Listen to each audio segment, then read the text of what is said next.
Inicio esta exposición saludando a los organizadores de esta conferencia de la Escuela Naranja y a cada una de las personas que la verán, correligionarios, simpatizantes de Fuerza Popular. El día de hoy les traigo una exposición muy importante, interesante para todos los peruanos. La Amazonía peruana frente al cambio climático. Realmente hoy día el cambio climático es un fenómeno muy importante que se viene produciendo en el mundo por la emisión de los gases de efecto invernadero en la atmósfera y que debe merecer un profundo análisis, sobre todo en su relación con nuestra Amazonía, que es considerada a nivel mundial como un pulmón de la humanidad. Lo que les traigo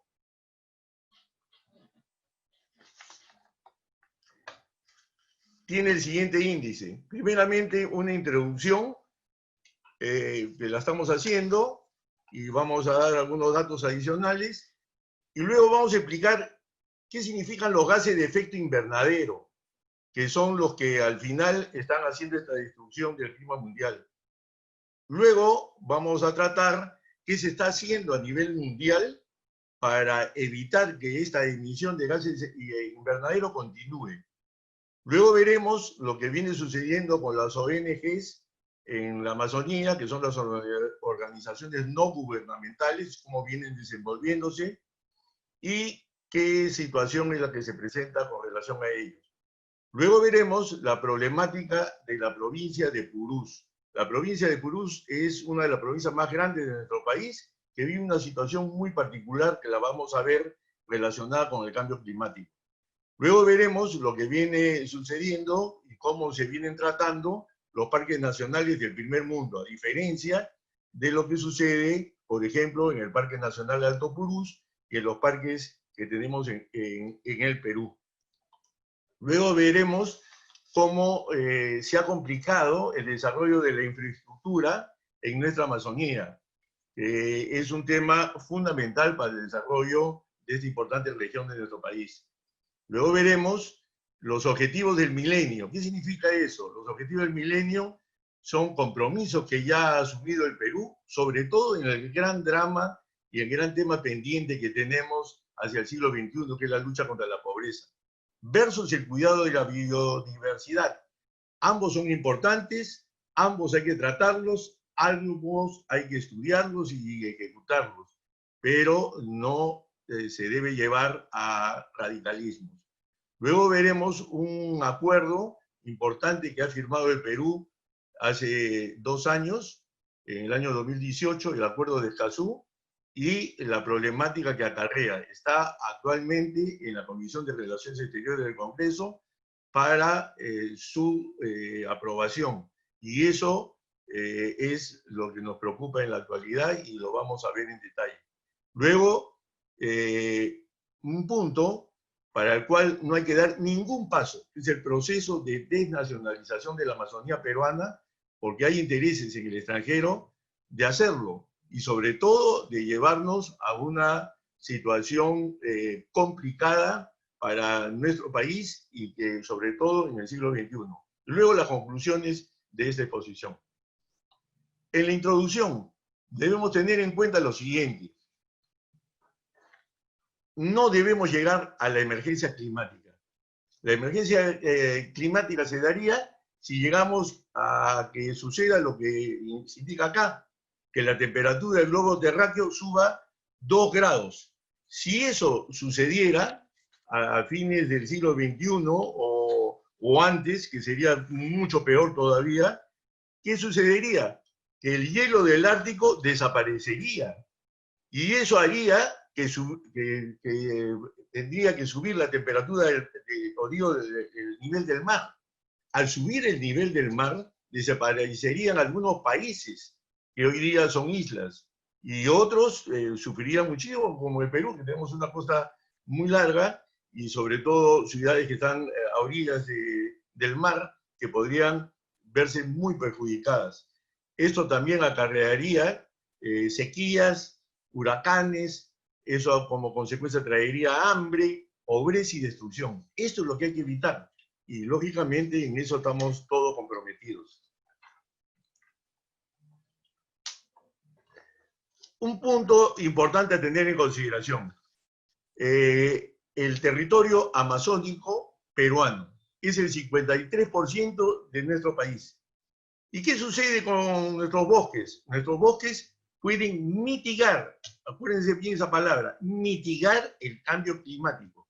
Es decir, el cambio climático viene siendo producido por estos gases de efecto invernadero, pero los principales productores de estos gases de efecto invernadero, al vivir en sociedad de bienestar, son los países del primer mundo, no nosotros. Y eso lo vamos a ver en mayor detalle, pero nuestros bosques pueden mitigar el daño que están haciendo otros. Los bosques de la Amazonía y el Congo, como lo mencioné, son los mayores captadores de gases de efecto invernadero del mundo, dióxido de carbono. Y eso es lo que hoy nos miran las naciones del primer mundo. Los gases de efecto invernadero. ¿Qué significa esto? Sin la atmósfera, la vida en la Tierra sería imposible. Tiene distintas capas nuestra atmósfera, variando la composición de los gases según la altitud. Una de estas capas es la capa de ozono, cuya principal función es proteger a la Tierra de la radiación ultravioleta. Actualmente está siendo afectada por los gases de efecto invernadero, principalmente el dióxido de carbono, que se emite a la atmósfera con el consumo de combustibles fósiles, como el carbón, el petróleo, el gas natural, el gas licuado de petróleo. Y esto es lo que hoy en las naciones del primer mundo, como viven en sociedad de bienestar, hay millones de automóviles, miles de vuelos, fábricas, industrias, etcétera, y que eso al final termina haciendo estas emisiones. ¿Cómo viene este tema a nivel mundial? China viene emitiendo el 23% de estos gases que hoy están destruyendo nuestro planeta. Estados Unidos el 22%, Europa el 23%, Asia el 23%, América Latina el 4%, África el 3%, Oceanía el 2% y Perú solamente el 0.04%. Es decir, nosotros casi no emitimos. O sea, nosotros no somos destructores del clima mundial. Tampoco lo es América Latina. Son los países del primer mundo, que al vivir en sociedades de bienestar, lógicamente emiten estos gases, y esto es lo que preocupa a todas las naciones del mundo. Por eso es que debemos tener en cuenta que el 91% de estas emisiones, como lo dije, los hacen estos países del hemisferio norte, y solamente el 9% son producidas por los ubicados en el hemisferio sur. ¿Pero qué se está haciendo a nivel global? A nivel global se tiene una iniciativa que se viene reuniendo todos los años, que le llaman en forma abreviada la Conferencia de las Partes, COP. ¿Cuáles son sus objetivos? Reducir emisiones de gases de efecto invernadero, es decir, compromisos que deben asumir los países para bajar estas emisiones. Proyectos RED, reducción de emisiones por deforestación, depredación, que es lo que nos incumbe más a nosotros. Se inicia en Alemania en 1995, participan casi todos los países del mundo, 197 países participantes. Ya han estado acá en Lima, en la COP29 o la COP20 se llevó a cabo en Lima en el 2014, fue la preparatoria al compromiso a nivel mundial que se ha asumido en el año 2015 en Francia, que ha sido la COP21. Es decir, los países se han comprometido a ir bajando sus emisiones de gases de efecto invernadero. En la COP22 de Marruecos 2016 no hubo grandes avances, pero sí se avanzó en que tiene carácter irreversible el Tratado de París de la COP21, porque hay países como Estados Unidos que se querían retirar de esta conferencia de las partes. Y eso es lo que hay que evitar, porque sobre todo en un país como Estados Unidos, que emite el 22% de los gases de efecto invernadero que destruyen el planeta Tierra. La COP23 se llevó a cabo en Alemania en 2017, ahí el Reino Unido y Canadá se comprometieron a dejar gradualmente el carbón antes del 2030. Esto es importante porque todo lo que es consumo de combustibles fósiles son los que emiten este dióxido de carbono que nos hace tanto daño.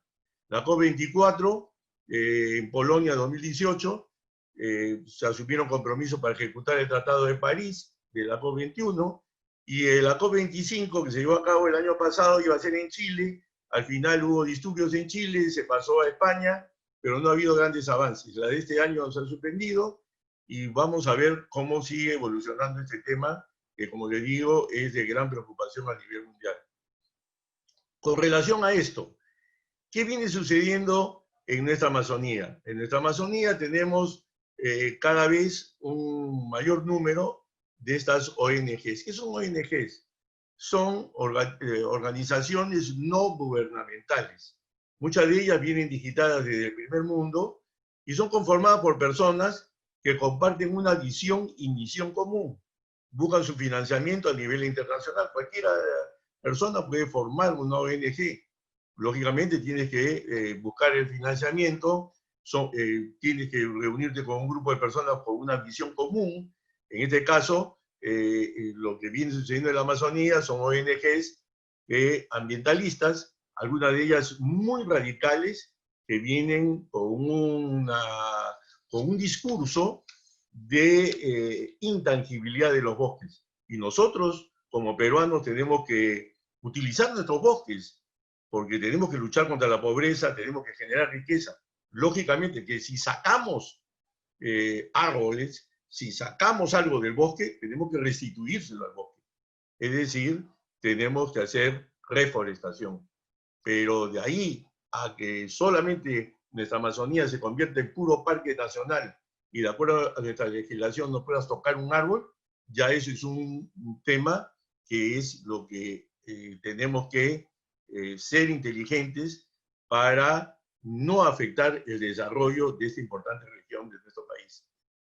Estas ONG son controladas por la Agencia Peruana de Cooperación Internacional, APSI, depende del Ministerio de Relaciones Exteriores. Lógicamente, desde el Congreso, hemos estado desde la Comisión de Relaciones Exteriores, que me honré en presidir también en el tiempo que estuve como congresista, y con gran apoyo de Fuerza Popular siempre hemos estado tratando que la APSI haga un control mayor de del trabajo de estas ONGs. Por otro lado, estas ONG, sobre todo las más radicales, se oponen a la conectividad terrestre. ¿En qué sentido? O sea, ellos consideran que si hacemos un camino o una carretera, eso va a traer deforestación incontrolada. Esto no es así. Puede haber sucedido anteriormente, pero hoy ya hay países como Ecuador que tienen carreteras controladas. No necesariamente una carretera va a terminar destruyendo el bosque. Yo creo que en esto tenemos que actuar con mucha responsabilidad. Y también se oponen a las líneas férreas. En las líneas férreas vamos a ver la situación es totalmente diferente de una carretera, porque en una línea férrea las estaciones del tren paran, el tren para donde uno quiere que pare, porque un tren puede hacer tramos muy largos sin parar. Y eso es lo que vamos a ver también ahora, posteriormente. Cuestionan inversiones de gas, petróleo, forestales, y realmente nuestra Amazonía todavía tiene mucho territorio que explotar y que explorar relacionado con gas, con petróleo, hacer una actividad forestal responsable, con reforestación, y en ese sentido tenemos todo un campo de desarrollo importante para nosotros. Ellos promueven la intangibilidad de los bosques a través de parques nacionales. Lógicamente, esto es un tema que no encaja con los planes de desarrollo que debemos tener para sacar a nuestras comunidades nativas de la pobreza, de la miseria, y en fin, yo creo que es un tema de debate, un tema importante y un tema donde tenemos que ser ecuánimes para buscar el punto medio, es decir, la intangibilidad total no nos conviene, pero sí debemos tratar los bosques con responsabilidad. Agudizan contradicciones, es decir, llegan a diferentes lugares en nuestra Amazonía, estas ONGs, hablan con los nativos los escuchan, luego se generan problemas con los colonos que se encuentran en la zona, que buscan conectividad, ellos le dicen a las comunidades nativas que no les conviene, por otro lado las mismas comunidades nativas quisieran tener mejores condiciones de vida, entonces ahí hay toda una contradicción que, como digo, hay que trabajarla con mucha responsabilidad. Acá les traigo yo una situación que es bien interesante, que es relacionada con esta provincia de Purús. Muchos de nosotros no conocemos qué es Purús, qué significa, es una provincia, dónde está ubicada. Bueno, acá en este mapa lo podemos ver. Es la punta del Perú. Es una de las provincias más grandes de nuestro país. Es más grande que la región Tacna. Y esta provincia está en un lento proceso de desnacionalización del territorio peruano. Y lo vamos a ver por qué. Y sin embargo, como les digo, si alguien roza a Tacna, todos los peruanos saltamos. Pero en el caso de Purús no conocemos la problemática. Y una de las cosas que no conocemos los peruanos es por qué se respetó esta punta. Porque cuando tú miras el mapa del Perú como lo estamos viendo, parece raro, a veces no nos hemos preguntado, ¿cómo así esa punta fue respetada por el Brasil? ¿Por qué el Brasil respetó la provincia de Purús como territorio peruano? Y eso es un tema que se definió más o menos en 1920, o sea, hace ya casi 100 años. El tema es el siguiente, esta provincia está totalmente aislada del territorio nacional, está embalsada en parques nacionales. El Parque Nacional Alto Purús es uno de los parques más grandes de nuestro país, o es el más grande de nuestro país. Tiene 25.107 kilómetros cuadrados. Y lógicamente, el problema que tiene es de que el río Purús nace en la provincia de Purús, pero fluye hacia el Brasil, no fluye al territorio peruano. Esta provincia es la única provincia de nuestro país que no tiene ningún tipo de conectividad con el Perú. No tiene un camino, no tiene una carretera, no tiene una trocha, no tiene un río que la conecte con el Perú. El río fluye hacia el Brasil y encima lo hemos embalsado en parques nacionales. Como les digo, esta es una provincia muy grande y este parque muy grande también.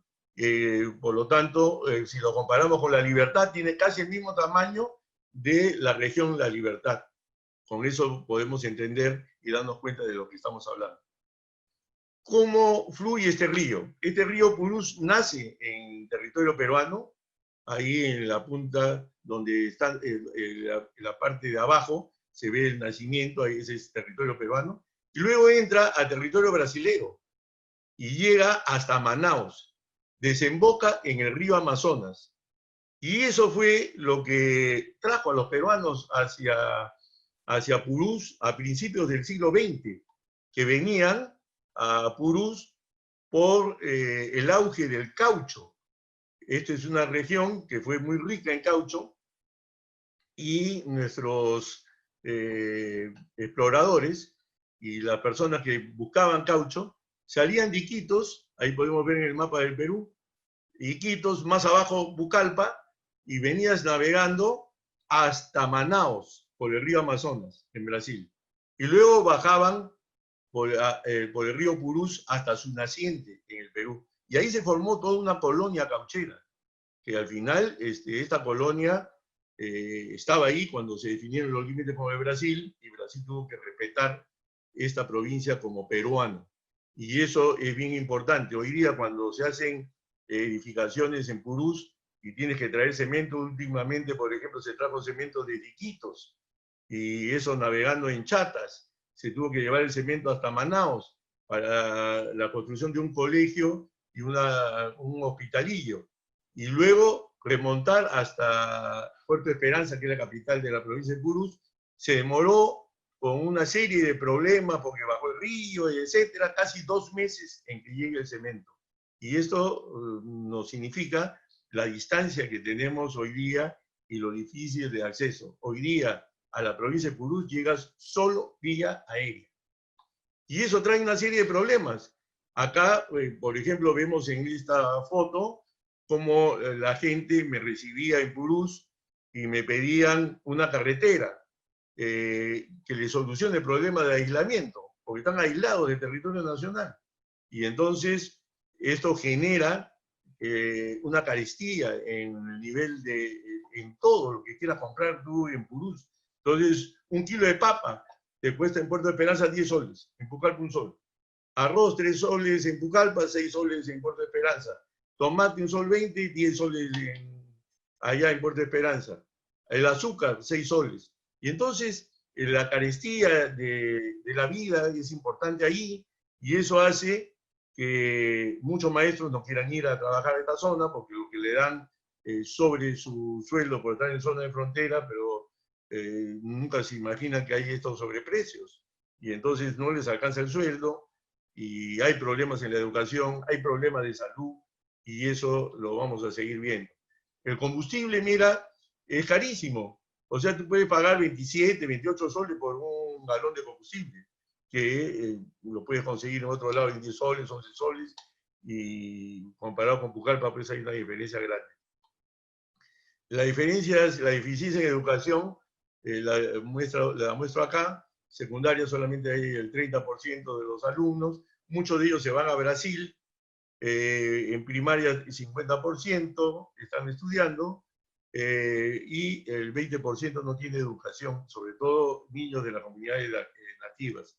Decirles que acá en Purús yo he visto cosas que me han partido el alma. Yo en una oportunidad que estuve visitando la provincia, vi a un profesor dando clases en un aula, y en esa aula explicaba el profesor las 4 operaciones, pero eran niños grandes. Entonces yo lo llamé al profesor y le dije, profesor, ¿de qué años son estos niños? Y me dice, de primero y secundaria. Le digo, señor, pero usted le está enseñando a sumar, restar, multiplicar y dividir. Entonces me dijo, mire, ¿sabe qué cosa? Toda su primaria estos niños no han aprendido casi nada. Han estado en una educación unidocente. ¿Qué significa ese tipo de educación? Que tú estudias en un aula donde el profesor tiene que enseñarle a niños de diferentes grados en la misma aula. Entonces me dijo, su aprendizaje ha sido mínimo, y realmente considero que el Estado casi los ha estafado a estos niños. A mí se me partió el alma ver eso. También se me ha partido el alma en Purús ver la salud, porque allá hasta por una apendicitis puedes morir si que no te evacúan a Brasil o no te evacúan vía aérea a Pucallpa. Y entonces es una situación muy, muy delicada. Una bolsa de cemento te puede costar, mira, 270 soles, carísimo comparado con lo que te puede costar en Pucallpa. Hay deficiencias en la infraestructura de servicios públicos, solo el 3% de las viviendas poseen servicios higiénicos, el 47% de comunidades nativas no poseen servicios de comunicación. Mira, esta provincia es una provincia muy interesante. A una persona que siempre se interesó por la provincia, que estuvo con nosotros ahí, que la conoce en toda su problemática, es Keiko Fujimori.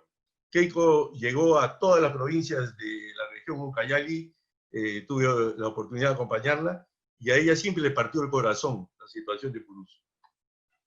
Acá, Fuerza Popular, y con trabajo que realicé durante el tiempo que estuve en el Congreso, logramos sacar adelante una ley donde hubo mucha oposición de las ONGs, y nos demoramos varios años, increíbles, 4 años para sacar una ley declarativa. No se pueden ustedes imaginar todas las agresiones que hemos tenido para sacar adelante esta ley, para poner en la agenda nacional a la provincia de Purús. Ley que declara necesidad pública y de preferente interés nacional el desarrollo sostenible de la provincia de Purús, priorizando la conectividad multimodal. La logramos sacar ya como ley el 17 de mayo del 2017. Esta ley básicamente lo que busca, y que fue la ley primigenia, conectar vía terrestre a Puerto Esperanza con Iñapari. En Iñapari pasa la carretera transamazónica que sale de Hilo y llega hasta el Brasil, y fíjate, acá solamente faltan 150 kilómetros. Y en ese sentido, nosotros estuvimos luchando por esa conectividad, y en esto hay oposición de las ONGs, y eso es lo que tenemos que cuidar.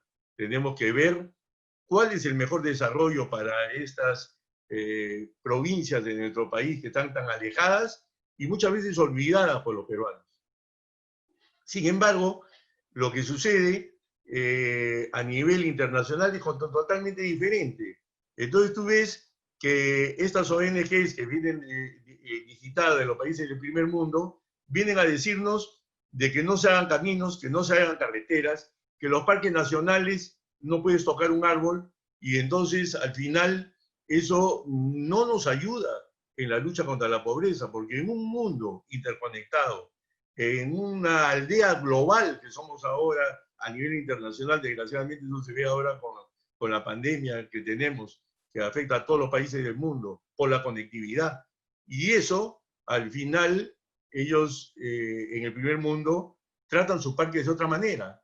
Y eso es lo que nos tiene que llevar a pensar. Es positivo que un parque no pueda ser atravesado por un camino, una carretera, para llevar conectividad y llevar desarrollo a los lugares que hoy día están alejados de nuestro país. Y esas son las preguntas que nos tenemos que hacer. Sin embargo, tú vas, por ejemplo, al parque Yellowstone en Estados Unidos, que es muy conocido, uno de los parques más importantes allá, así como Alto Purús, que es el más grande de nuestro país, tiene 8.983 kilómetros cuadrados.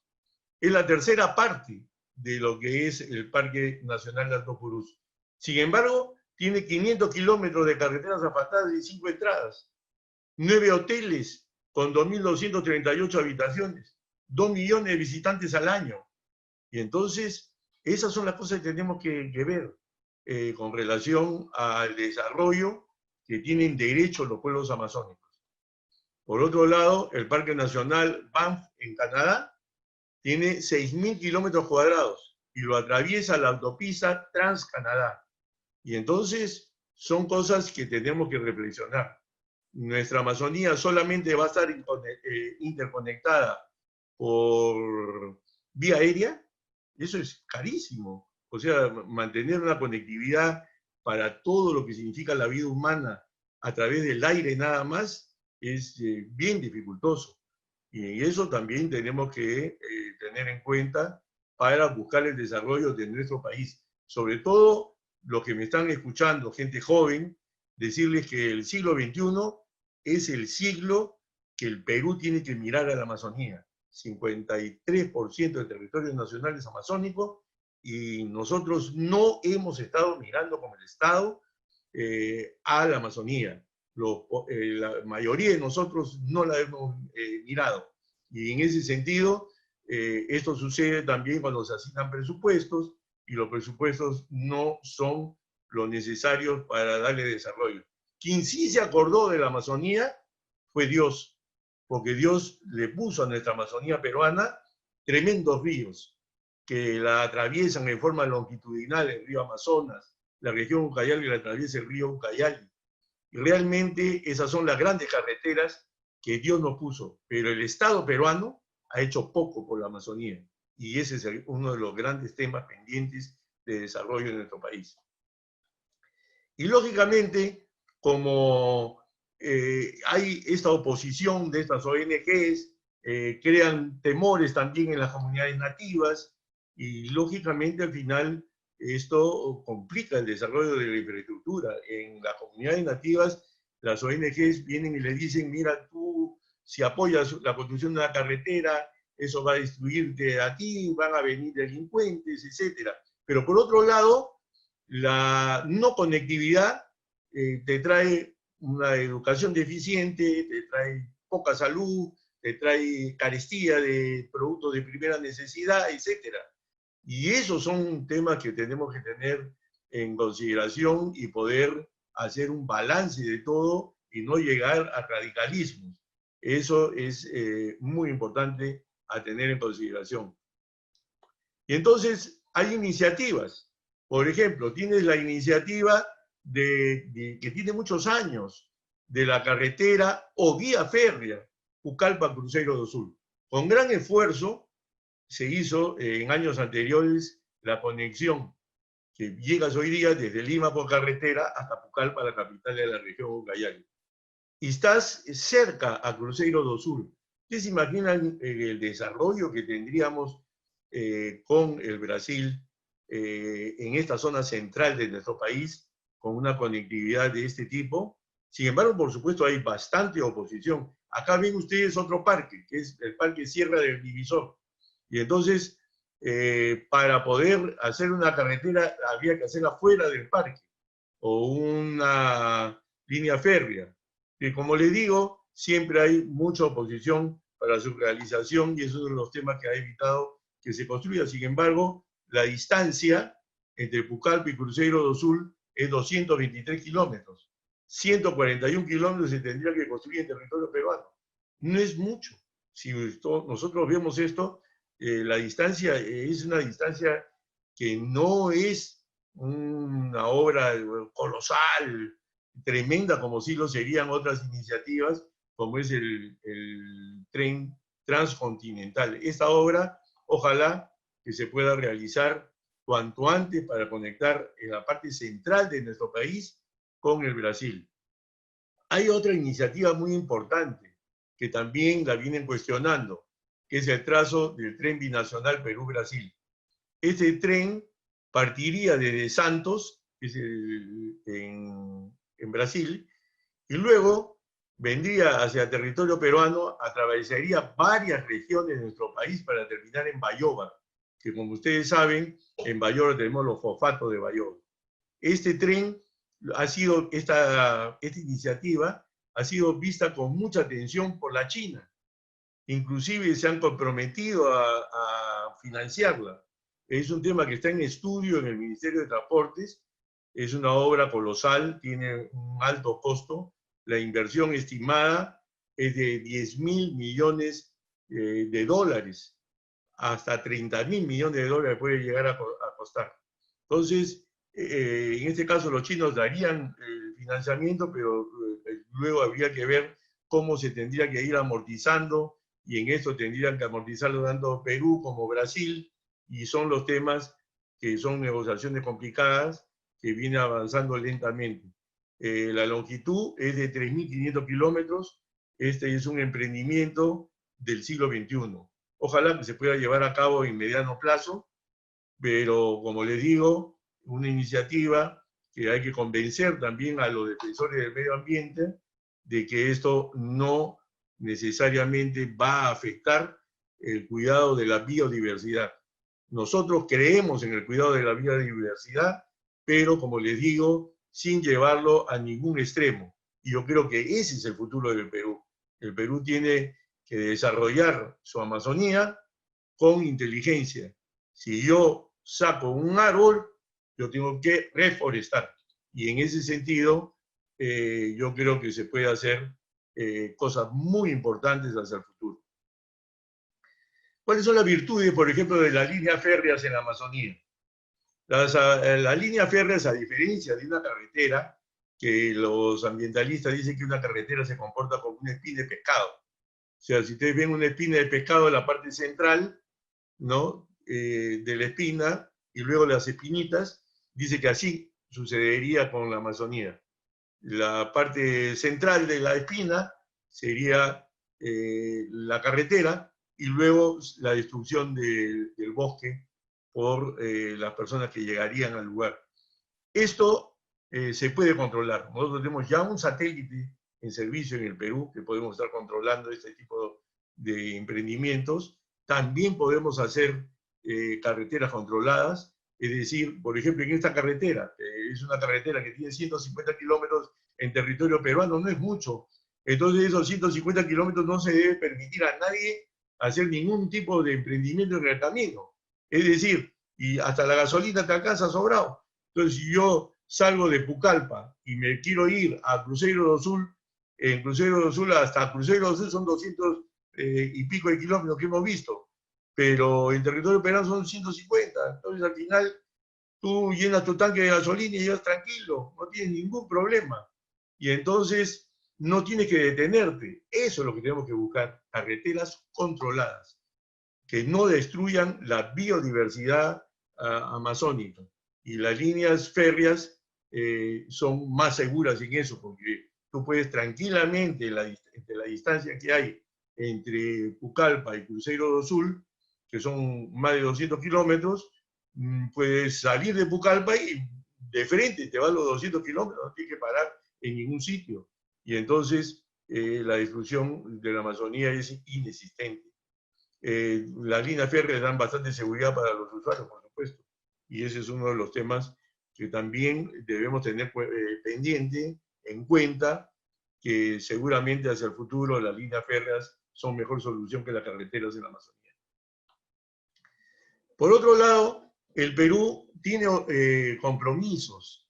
Nosotros hemos asumido compromisos en la lucha contra la pobreza, que son los objetivos del milenio, versus el cuidado de la biodiversidad. Es decir, tenemos que saber y ser inteligentes para poder llegar a los puntos medios. Es decir, cómo luchar contra la pobreza en todas estas regiones que están muy apartadas y muy desconectadas del Perú, pero asimismo tenemos que cuidar la biodiversidad. Lo que sucede es que vienen estos radicales ambientalistas de estas ONGs y nos dicen no toquen ningún árbol. O sea, ellos buscan la intangibilidad y la intangibilidad no trae desarrollo. Y esos son los temas que tenemos que evaluar y que lógicamente contrastar. Son 8 objetivos, los objetivos del milenio, pero el principal es erradicar la pobreza extrema y el hambre. Y eso es el gran tema pendiente del Perú. Recuérdenlo siempre, tenemos que tener políticas claras en nuestro país para luchar contra la pobreza.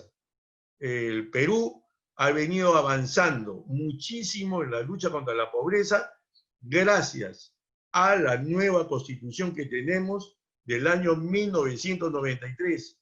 Es decir, el Perú ha disminuido entre 25 a 30%. Fue una iniciativa realizada en el gobierno del señor Alberto Fujimori. Y esa constitución es la que ha venido trayendo desarrollo económico a nuestro país.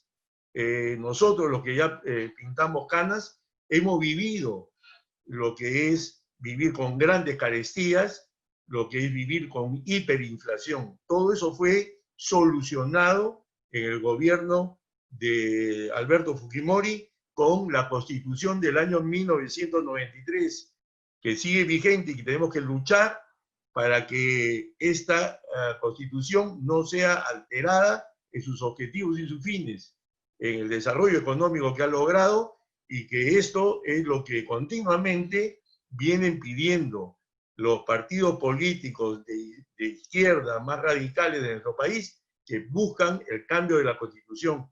Y el cambio de la Constitución no nos ayudaría en la lucha contra la pobreza. Y eso está demostrado en todos estos años, desde el año 93 a la fecha, que ha habido una disminución muy aplaudida a nivel internacional en esto.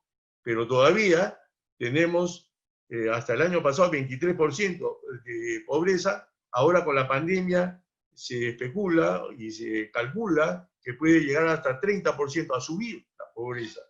Y lógicamente esto es totalmente negativo. El Perú no puede dejar de luchar contra la pobreza y erradicarla, y erradicar el hambre, erradicar la desnutrición.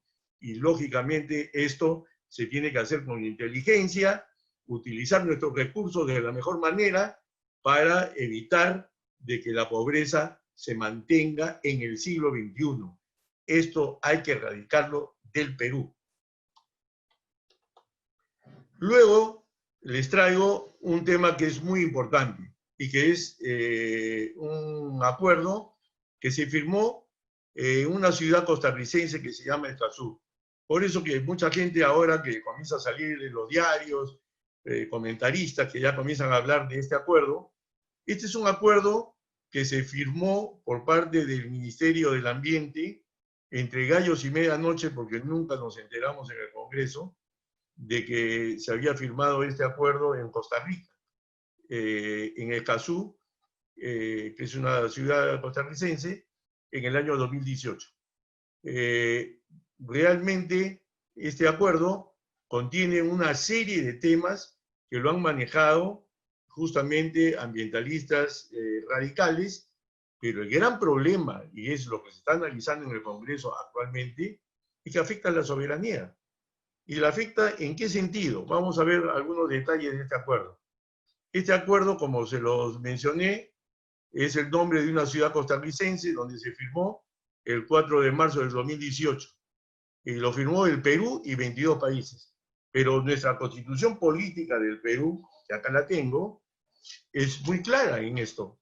O sea, los tratados, y acá lo tenemos, deben ser aprobados por el Congreso antes de su ratificación, artículo 56, por el presidente de la República.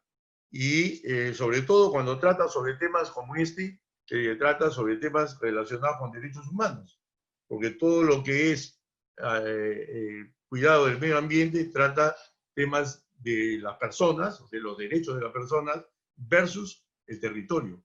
Y eso es un tema importante y, como le digo, se tiene que, luego de que, en este caso, la ministra del Ambiente lo firmó, tiene que ser aprobado en el Congreso y luego pasarlo al presidente para su firma. En eso hay, como le digo, ya posiciones enfrentadas en el sentido de que esto no debe aprobarse en el Congreso. Involucra a los países de América Latina y el Caribe. Ahí se menciona el artículo de la Constitución que les acabo de mencionar. Trata sobre el acceso a la información, la participación pública y el acceso a la justicia en asuntos ambientales. Si uno lo mira así nomás el título, no te parece nada malo. Ese es el tema, esa es la trampita. Pero dentro del texto de este acuerdo, ahí donde vienen los temas que hay que analizar letra por letra. Todo lo que se trata de incorporar ya está en la legislación peruana, ese es el tema. O sea, ¿por qué tiene que el Perú que asumir compromisos de fiscalización internacional sobre decisiones en su propio territorio? Y eso es lo que hay que ver en detalle. Porque si todo lo que este acuerdo trata de proteger en relación al medio ambiente ya está en la legislación peruana, entonces la verdad que es un tema que le concierne a los peruanos.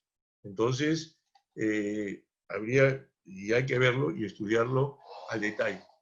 Acá hay una reflexión muy importante a tener en cuenta. ¿Qué dice? El medio ambiente y la gestión territorial están íntimamente ligados. Cuando tú vas a tratar un tema del medio ambiente, entonces tú estás tratando temas relacionados con las personas y relacionados con el territorio.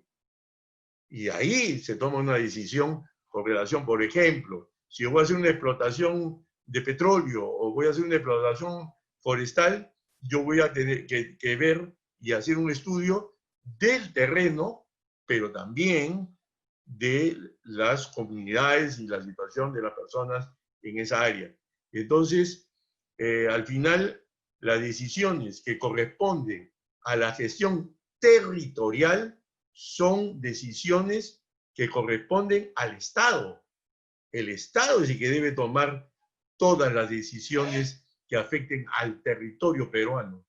Y entonces, si nosotros esas decisiones sobre temas que le conciernen al Estado en la administración del territorio se lo damos a otras personas, ONGs, que vienen con otros intereses diferentes a los nuestros, que tienen otros objetivos, y entonces ahí al final terminamos dándoles y abriéndoles la puerta en temas y atentando también contra la Constitución Política del Perú, que la Constitución Política del Perú nos dice claramente que debemos proteger la soberanía nacional.